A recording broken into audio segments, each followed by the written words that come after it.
she woke to a resounding slap on her face.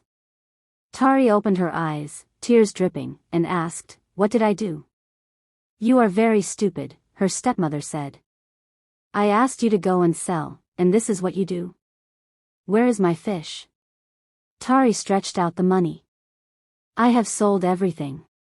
Her stepmother counted it and said, "So, after selling off the fish this morning, you made customers come to my house to ask for more fish, and you're here sleeping instead of catching more fish at the river?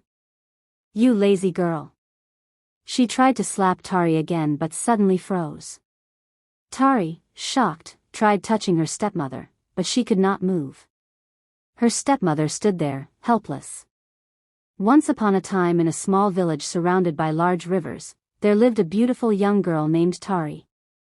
She had a gentle spirit and was kind-hearted. But she was an orphan who stayed with her stepmother. It all started when illness took her mother away when she was 6, leaving her alone with her father, her stepmother, and her 2 stepsisters. Tari's stepmother was not a kind woman. She gave Tari the hardest chores and blamed her for every mistake, even when she did nothing wrong. But Tari was quiet and hardworking. Tari's mother, a trader, had been her anchor.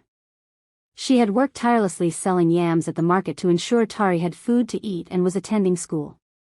Tari remembered the songs she sang to her at night, and the smell of fried beans that clung to her clothes.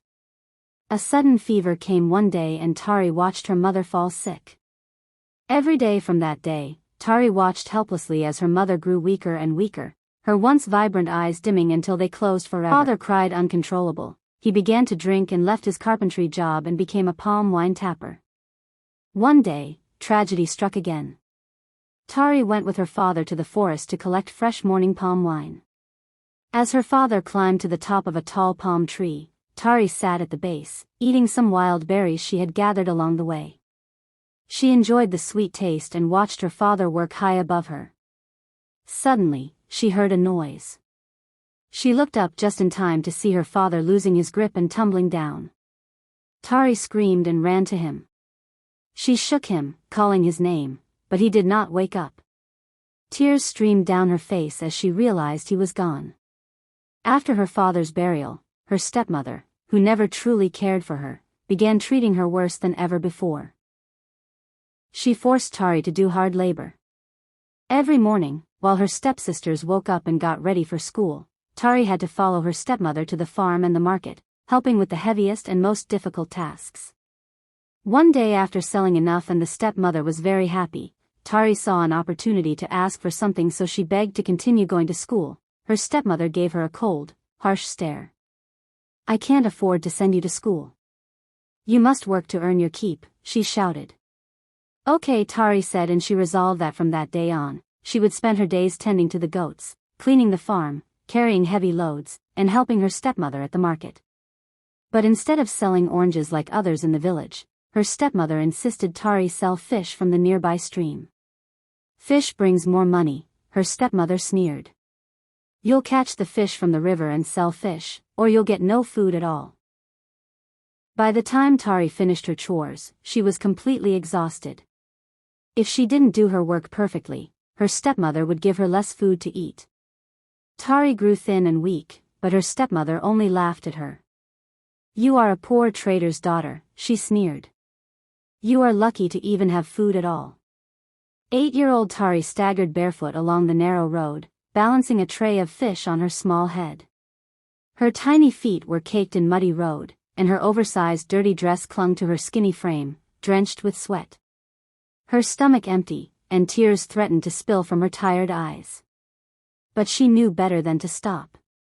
Her stepmother's harsh voice rang in her head, "Tari, if you come back without selling everything, you go chop cane tire." Tari's stomach turned, not from hunger this time, but from the fear of her stepmother's cane. So Tari had hawked fish from morning till night, dragging her tired little legs across the town. She paused sometimes under the shade of a withered mango tree, the only comfort she could find from the sun. With trembling small fingers, she wiped the sweat off her forehead, leaving streaks of dirt on her pale, tear-streaked face. And then she stood up. "Fish for sale, fresh ones," her voice was weak, barely louder than a whisper. No one heard her, the streets were too busy. She sat down and then the memories of her parents haunted her with every step. Tari didn't cry the day her mother was buried. She had been too shocked to shed tears. But now, thinking of them brought every tear she hadn't cried then, mixing with the sweat and dirt on her face as she trudged along the road. "Fish for sale, fresh ones," Tari called again, her voice cracking. A man and his pregnant wife stopped and handed her a crumpled naira note in exchange for a fish. "Oh, thank you, sir," Tari whispered, bowing slightly. The wife smiled at her but the man didn't even look at her. The sun was setting when she finally sold the last fish. She was so relieved but the thought of her stepmother brought fear to her mind. She knew the money she had earned would never be enough for her stepmother. She would still find something to complain about, still find an excuse to punish her. Tired, Tari picked up her tray and as she began the long walk home, her legs heavy with exhaustion, she passed the cemetery at the edge of the town. Her steps stopped but she didn't plan to stop. She knew her stepmother would be angry if she returned late. But her heart ached for her mother to keep walking. Something inside her pulled her toward the small, unmarked mound of earth where her mother rested. Tari dropped the empty tray and knelt beside the grave. The ground was cool under her palms, which was relieving. "Mother, it's your baby Tari," she whispered, her voice trembling. "I miss you, Mother, but you don't have to worry too much. I have learned how to do house chores and I can even sell and still fishing." But then she became sad and said, "But sometimes it's hard, Mother, too hard." The tears came uncontrollable. She curled up on the grave, clutching the dry earth. "I don't know why God took you and Papa away from me," she sobbed. "My stepmother does not like me. She beats me, Mama. She starves me. I wish I don't have to stay with her again. I want you to open your eyes and hold me tight and tell me everything is okay." The wind blew leaves from the nearby tree slightly and to Tari, it felt like her mother's spirit was trying to comfort her. She closed her eyes, the world around her seemed to fade away as she imagined her mother's arms around her and telling her it would all be okay. But then the wind stopped and all she heard was leaving only the silence of the graveyard. Tari stood up slowly, but then she started running to her house. If she stayed too long, her stepmother would beat her for sure. Her heart pounded, the dusty road stretching long and lonely under the fading light. The village was quiet now, the market's noise gone, only crickets singing in the dark. Tari's small feet slapped the ground, her tray wobbling, her breath short. She didn't want to face Bose, but she had no choice. Home was a place of fear, not rest. The next day, she woke up and did all her house chores, and before the stepmother would talk she took her hook and tray and headed to the stream. She was determined to sell her fish quickly and then return to her mother's grave before going home. That day she caught so many fish, it was like the fish were just coming to her. She even had to use her hand to be picking them up from the river instead of her trap. The water sparkled, cool and clear, and Tari felt a strange peace, like the river was kind to her today. Her hands moved fast, scooping fish, her tray filling up. She smiled, a rare thing, thinking maybe today would be different. On her way to the market she met Mama Esther, her neighbor, who bought everything and gave Tari a plate of food. Tears rolled down her cheeks. Mama Esther asked if she was okay and Tari said she hadn't had this kind of food lately. Mama Esther laughed and said, "Anytime you want to eat this kind, come to my house. My doors are open for you always." Tari wiped her tears with the back of her hand and picked up the empty tray. She headed for her mother's grave, her heart lighter. She knelt by the mound, the earth cool and soft. "Mama, I sold everything today," she whispered, showing the money. "Mama Esther gave me food. It was so nice, Mama." She talked and talked about her dreams, to go back to school, to write her name again, to not be scared every day. The sun set, painting the sky red, and Tari said, "Mama, I come back tomorrow," her voice barely audible. "I tell you everything. I love you." As she turned to leave, her stomach growled loudly, reminding her that she needed to eat that evening. She clutched her belly, trying to ignore the pain. The walk home felt heavy, her legs tired, her heart racing as she neared Bose's house. The dim light of the oil lamp inside shone through the tiny cracks in the wooden door. Her small hands trembled as she pushed it open, the creak loud enough to announce her arrival. Her stepmother was sitting on a wooden stool in the corner of the room, peeling yams. Her sharp eyes immediately fell on Tari. "Where have you been?" she barked, her voice cutting through the silence like a whip. "I sold all the fish, stepmother," Tari stammered, holding out the crumpled notes she had earned. Her legs felt weak beneath her. Her stepmother snatched the money from her hand and counted it quickly, her lips pursed. "You call this money?" she hissed, her voice dripping with disdain. "You think I sent you out just to crawl back here late with this small change?" "I sold everything, stepmother." "The money is complete," Tari whispered, her voice breaking. She didn't know what else to say. She had done her best, but her best was never enough for her stepmother. Before Tari could react, her stepmother grabbed the cane resting beside her stool and stood up. The fear in Tari's eyes was immediate, and she slowly stepped back, but the small room gave her no space to escape. "You lazy, useless girl," her stepmother shouted, swinging the cane down on her. The first strike landed on Tari's back, sharp and painful.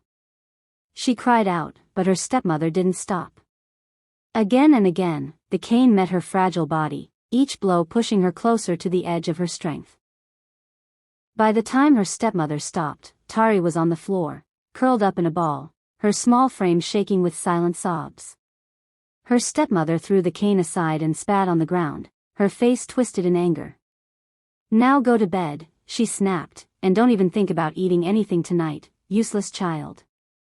Tari didn't argue. She had learned long ago that protesting would only make things worse. Slowly, she picked herself up and limped to the corner of the living room where she usually slept. There was no mattress, no blanket, just the cold, hard floor. She lay down, her thin arms wrapped around her aching stomach, and closed her eyes, trying to block out the pain. But sleep wouldn't come. Her body hurt too much, and her hunger gnawed at her like a persistent ache that wouldn't go away. The house was silent now. She could hear her stepmother snoring faintly from her room, a sound that filled Tari with a mixture of relief and resentment. As the night dragged on, Tari's hunger became unbearable. Her mind wandered to a kind neighbor, Mama Esther. She remembered Mama Esther's voice, "You can come anytime." The thought of food was too tempting. Tari sat up quietly, her heart pounding in her chest. What if her stepmother woke up? What if she caught her sneaking out? The thought alone sent a shiver down her spine, but her hunger was stronger than her fear. Carefully, Tari got to her feet and tiptoed to the door. She held her breath, her eyes darting nervously toward her stepmother's room. When she reached the door, she pushed it open slowly, just enough to slip through. The cool night air hit her face, a brief relief from the stifling heat of the house. She ran as fast as her legs could carry her, her bare feet slapping against the dirt road, but she didn't stop until she reached Mama Esther's house. Standing in front of her door, she hesitated. What if Mama Esther was angry at her for coming so late? What if she didn't want to help her? But her hunger pushed her forward. She raised a trembling hand and knocked softly on the wooden door. It took a moment, but soon Tari heard footsteps from inside. The door opened, and Mama Esther's kind, weathered face appeared in the dim light of her lantern. "Tari, what are you doing here at this time of the night?" she asked, her voice filled with concern. "I'm sorry, Mama Esther," Tari whispered, tears streaming down her face. "I'm so hungry." Her expression softened immediately. "Oh, my poor child, come inside," she said, opening the door wider. Tari stepped into her small, cozy room. Her stomach growled loudly, and she looked down, embarrassed. Mama Esther noticed and placed a gentle hand on her shoulder. "Sit down, Tari, let me get you something to eat," she said softly. Tari sat on a small wooden stool near the table, her eyes following Mama Esther's every move as she uncovered the pot and scooped out a piece of yam. She added a little stew and placed the plate in front of Tari. "Eat, my child," she said, her voice tender. Tari didn't need to be told twice. She picked up the food with her trembling hands and began eating, tears streaming down her face as the delicious meal filled her empty stomach. It wasn't just the food, it was the kindness, the feeling of being cared for, even if only for a moment. Mama Esther watched her quietly, her eyes filled with sadness. She had seen how Tari's stepmother treated the girl, but she felt powerless to intervene. Still, she did what little she could to make Tari's life a bit easier. When Tari finished eating, she looked up at Mama Esther, her eyes red and swollen from crying. "Thank you, Mama," she whispered. "Thank you so much." Mama Esther smiled gently and placed a hand on her head. "You're always welcome here, Tari. You're a good girl, and God sees your struggles. He will make a way for you, my child." Her words brought a small measure of comfort to Tari's aching heart. For the first time that day, she felt a glimmer of hope, however faint. But she knew she couldn't stay. If her stepmother woke up and found her missing, the punishment would be even worse. Reluctantly, Tari stood up. "I have to go now," she said, her voice filled with regret. "Thank you again, Mama." Mama Esther nodded, her eyes heavy with concern. "Be careful, Tari, and remember you can always come to me if you need anything." Tari nodded and stepped out into the night, her stomach full but her heart still heavy. The road back home felt even longer, the weight of her life pressing down on her like never before.